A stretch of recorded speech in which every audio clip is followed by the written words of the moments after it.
कभी कभी ऐसा लगता है ना कि हम सब इस कलयुग के शोर और संघर्ष में कहीं फंस से गए हैं। मन में ये सवाल उठता है कि भाई इस उथल पुथल से बाहर निकलने का कोई रास्ता है भी या नहीं। वो जो एक गहरी शांति की तलाश है, वो मुक्ति की जो चाहत है, उसका जवाब आखिर मिलेगा कहाँ। तो आज हम एक बहुत ही प्राचीन और दिव्य ग्रंथ शिव पुराण की गहराइयों में उतरेंगे और ये जानने की कोशिश करेंगे कि ये ग्रंथ इस मुश्किल समय में हमारा मार्गदर्शन कैसे कर सकता है। और ये सवाल, ये कोई छोटा मोटा सवाल नहीं है। ये तो हमारे आज के समय की हम सबके मन की पुकार है। ये सवाल हर उस इंसान के दिल में गूंजता है जो अपने जिंदगी में एक गहरे मतलब की, एक मकसद की तलाश में है। तो चलिए साथ मिलकर इस सवाल की परतों को खोलते हैं और इसके जवाब की खोज में आगे बढ़ते हैं। देखिए, किसी भी समाधान तक पहुंचने से पहले ये समझना जरूरी है कि आखिर प्रॉब्लम है क्या। मतलब वो कौन सी चुनौतियां हैं जो हमें आध्यात्मिक तौर पर इतना कमजोर बना रही हैं। आइए इन प्राचीन ग्रंथों की नज़र से देखते हैं कि हमारे युग की वो सच्चाई क्या है जिसका सामना हम रोज करते हैं। कलयुग, ये शब्द तो हम सबने कई बार सुना है, पर इसका असली मतलब क्या है? ये सिर्फ कैलेंडर का कोई दौर नहीं है। असल में ये एक ऐसी हालत है, एक ऐसी स्थिति है जहां आत्मा थोड़ी कमजोर पड़ जाती है, जहां सही और गलत के बीच की लकीर धुंधली होने लगती है और नेगेटिविटी यानी नकारात्मकता हमारे दिलों पर हावी होने लगती है। तो ये युग हमारे सामने 3 सबसे बड़ी चुनौतियां रखता है। पहली है काम, यानी इच्छाएं जो कभी खत्म ही नहीं होती। दूसरी है क्रोध, गुस्सा जो हर तरफ फैला हुआ है। और तीसरी है आसुरी स्वभाव, यानी एक विनाशकारी नेगेटिव सोच। सच कहें तो यही वो जंजीरें हैं जो हमें आगे बढ़ने से, आजाद होने से रोकती हैं। लेकिन कहते हैं ना, जहां अंधेरा होता है वहां रोशनी की उम्मीद भी होती है। और हमारी इस कहानी में ये उम्मीद लेकर आते हैं महान ऋषि शौनक, जिनके मन में सत्य को जानने की प्यास है, और सूत जी, जो खुद ज्ञान का सागर है। इन दोनों के बीच की बातचीत ही हमें इस युग के मुश्किलों से बाहर निकलने का रास्ता दिखाएगी। और शौनक ऋषि जो सवाल पूछते हैं, जरा गौर से सुनिए। ये सवाल सिर्फ उनके नहीं है, ये तो हम सबके मन की आवाज है।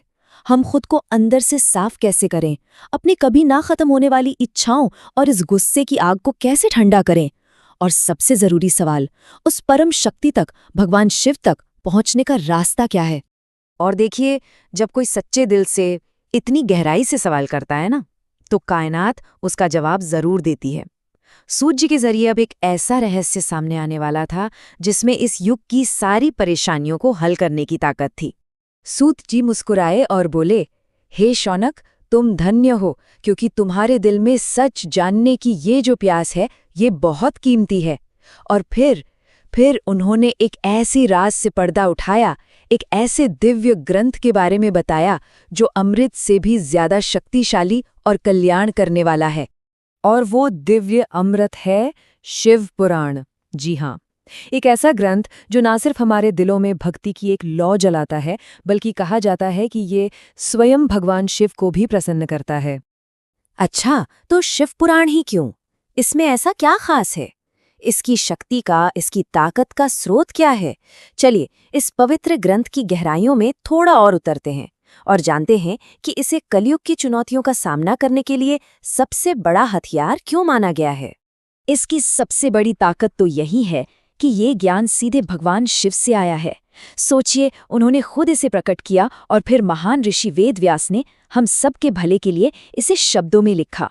और इसका सिर्फ एक ही मकसद है, हमारे दिलों में भक्ति जगाना और हमें भगवान शिव के करीब ले जाना। 24,000, सोचकर देखिए, 24,000 श्लोक हैं इसमें। मतलब ज्ञान का कितना विशाल, कितना गहरा समंदर इसमें समाया हुआ है। इसका हर एक श्लोक मानो जिंदगी के किसी रहस्य को खोलने वाली एक चाबी हो।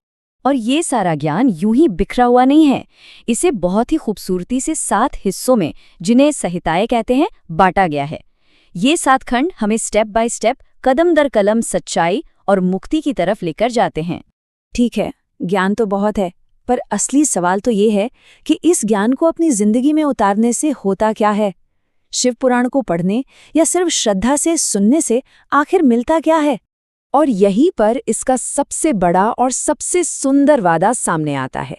एक ऐसा वादा जो हमारे जीवन में एक नई उम्मीद लेकर आता है। कहा जाता है कि जो कोई भी इस ग्रंथ को सच्ची श्रद्धा से सुनता या पढ़ता है, वो अपने सभी पापों के बोझ से आजाद हो जाता है।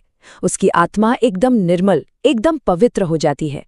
ये ग्रंथ सिर्फ मोक्ष की ही बात नहीं करता, बल्कि एक कंप्लीट, एक बैलेंस्ड लाइफ का रास्ता भी दिखाता है।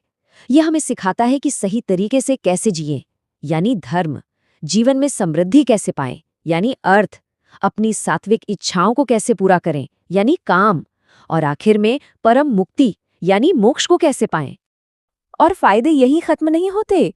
इसी जिंदगी में सच्ची खुशी और शांति मिलती है, भगवान शिव की कृपा बरसती है, और अंत में उस परमधाम यानी शिवलोक की प्राप्ति होती है, जहाँ कोई दुख नहीं, कोई कष्ट नहीं। तो कुल मिला के बात यह है कि शिव पुराण इस मुश्किल भरे युग में एक लाइट हाउस की तरह है, हमारा गाइड है। ये सबसे आसान पर सबसे ताकतवर रास्ता है। और सबसे अच्छी बात पता है क्या है? ये रास्ता हर किसी के लिए खुला है, चाहे वो कोई भी हो, कहीं भी हो। तो अब एक सवाल हम सबके लिए, इस दुनिया में जहां हर तरफ इतना भटकाव है, हर कोई हमारा ध्यान अपनी ओर खींचने की कोशिश कर रहा है, ऐसे में क्या हम भक्ति और मन को शांत करके सुनने का रास्ता चुन सकते हैं? क्या हम अपने अंदर की शांति को खोजने के लिए थोड़ा वक्त निकाल सकते हैं? ये सवाल और इसका जवाब हम सबको अपने अंदर ही खोजना है।